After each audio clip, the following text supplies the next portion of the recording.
Hello, everybody. I'm Karl Dakin. For those of you who don't know me, that's probably good for you, but I tend to get in trouble a lot with high-tech startups, of which this is one of those examples of that, where the classical joke of an entrepreneur, somebody jumps off a cliff and starts building the plane on the way down. I fall in that camp. And I've been at the bottom of the ravine often enough where we didn't get the plane put together before we got down to have enough scars to go on with that story.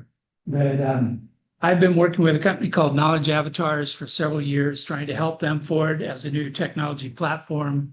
They're currently based in New York. And over the last couple of years, as we saw the waves of advances in AI move forward, so did their platform as an ed tech platform. And we got to a point here last summer where I thought we had crossed into commercial viability. And then in the last several months, we were able to add in the concept of Socratic questioning, which to me made it perfect for what I wanted to do in education. So working at the edge every day, trying to figure out what we could do or what we couldn't do, went ahead and committed to do a course at DU that starts tomorrow. So you guys are getting almost a 24-hour preview of this, and there's no extra charge for that. That's just the benefit, I guess, of being a member of this group. So I'm going to be teaching a course called Case Studies in Entrepreneurial Finance. That's my true area of expertise, but I've been doing education off and on since I started my career back in 1979. So I've been there, done that in a variety of venues, different places along the way. And tomorrow's course is an undergraduate course. It's an optional course for juniors and seniors. And it's a brand new course, so everything in the course is mine. And I decided this is a great opportunity to test the limits of what we could do with AI avatars. So decided to go down that path. So I'm creating a team of avatars, not a single avatar, because I believe in perspective. So like you have depth perception because you have two eyes and it can zero in on something down the road and tell you how far away you are.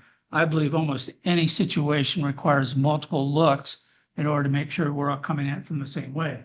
So I have three avatars. I'll introduce all of them in depth here in a moment. This is a course in the Daniels College of Business at DU. So the key purpose of using the avatars is I want to drive critical thinking, strategic thinking. I want to push the students to use their brains, develop skill sets, particularly with regard to case analysis and entrepreneurial finance. And using avatars gives me one way of getting to that point. I know there's lots of other ways to make it happen.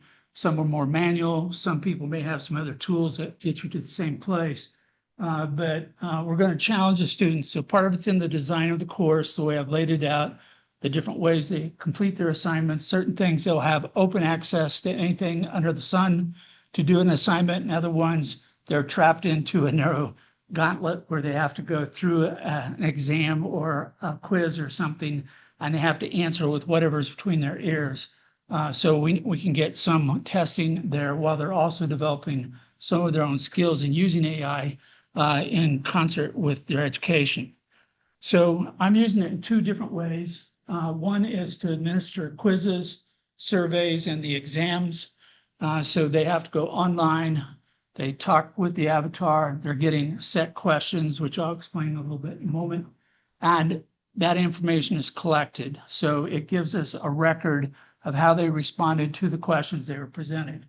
The other part is an open resource. So this is like a 24/7 hotline to any of the avatars to ask them anything about finance and entrepreneurship, about the course, about the university, all these different things. And so it's available throughout the entire program. So instead of me necessarily getting a call saying, please explain this term you used in class yesterday, they can go to the avatar, probably get a better answer than what I was going to give them, and that will help them move forward. Everything's online, so no matter where the student is at, dorm room, going to and from school, in the classroom, it's all available to them during this entire time. So the first of the three avatars is CAP. This is the one I've been developing over the last several years. It is on the Knowledge Avatars platform, but it has two primary data sets. It has my data set, which represents my writings, my trainings, workshops, all that kind of stuff sitting on top of a ChatGPT platform. And it is programmed so that as you ask it a question, it hits my data set first. If it can answer the question within that data set, it's done. If it can't, it'll reach out into the chat world and see if it can find an answer there. I have intentionally written my data set to bias it towards startup, entrepreneurial, finance situations. So it's going to give you a different answer than chat, almost invariably. Most stuff you get on chat is going to tell you how to raise a new business that's going to be a unicorn in Silicon Valley with VC funding. If I ever see one of those, call me because I'd like to see it myself. But I typically deal with small startups which are challenged to get going anywhere. The second avatar is Tam. Tam was initially named Tam Sen because I was trying to find a name nobody else was using. And then I thought it was too long, too hard to pronounce. And then I realized that TAM stood for Teaching Assistant Management. So TAM is now both an acronym and a name. And she is there to answer questions. She's trained on the syllabus, on the grading, everything you need to do to get through the course on the assignment. And I'm training her up on everything about the university, starting with study tools and resources, moving to safety, moving to administration, and so forth. So ultimately, she's going to be a good buddy for anybody on the campus who's trying to figure out how to get something done. Unfortunately, she couldn't help me with all the engagement with Canvas, which is the learning management system used at DU. So as a result, I've been over at campus several times the last several days trying to figure out how to get different pieces to work together to get stuff done. And then this is the more fun one of the group. This is Ben, Simulation of Benjamin Franklin. He is trained up on the writings of Benjamin Franklin, and he is his standalone product as we're trying to bring him to market across multiple applications. In this case, he's sitting in the class as an iconic entrepreneur and a mentor to the students to talk to them about truths of entrepreneurial finance that were true when he was around and are still true today. On here, there is a website. We have two versions of Ben. This is the inexpensive cartoon or stylistic version. We also have a much more expensive realistic version because a lot of real-time data crunching is required to create that. You can see about a 3-minute interview with the real-time version there. And it is quite interesting because it's like sitting across the table from someone having coffee, having a conversation. And all these avatars are designed to be generative, meaning that this is not a chat bot who's giving you a pre-programmed Q&A response. It's got the whole body of knowledge. It reaches into that to answer your question as you framed it, which gives you a number of additional possibilities in terms of leveling to what the student knows or doesn't know when they enter the class. And it also gives you some ability to follow them as they scale up. So anyway, somebody asked Ben a question. I'll key it in, promise to be accurate, but just to show you this isn't all smoke and mirrors. Anybody have a question for Ben? How do I make $1 million? Okay. Something probably about get $10 million.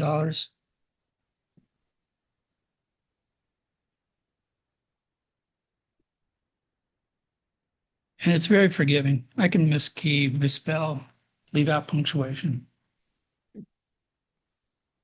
So this has been thinking. I've been thinking about getting a sensor for myself. To make $1 million, one must understand the value of time and money. Time is money, and credit is also money. By wisely investing and generating profits, one can turn a small sum into a considerable fortune. Remember that money has a prolific nature, and by making good use of it, one can create wealth that multiplies over time. It is essential to be diligent, avoid waste, and manage time effectively to achieve financial success. So it's kind of a flip of the coin where he'll ask me a question or go deep on a Socratic question, but I can push him in that direction. Okay, so as I said, Tam is the teaching assistant. The way that this is set up with concepts is a student is given a very short instruction set to ask about a particular question. So for tomorrow, ask me about quiz class 1, question 1.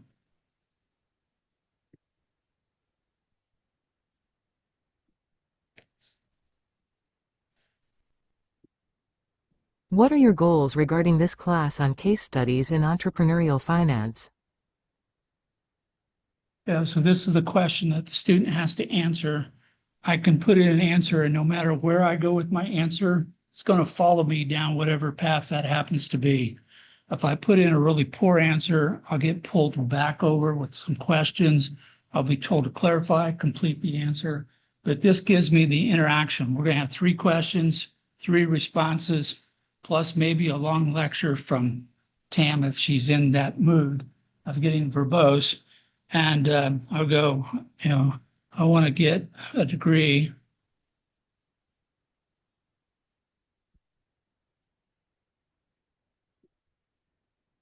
A degree is a long-term outcome.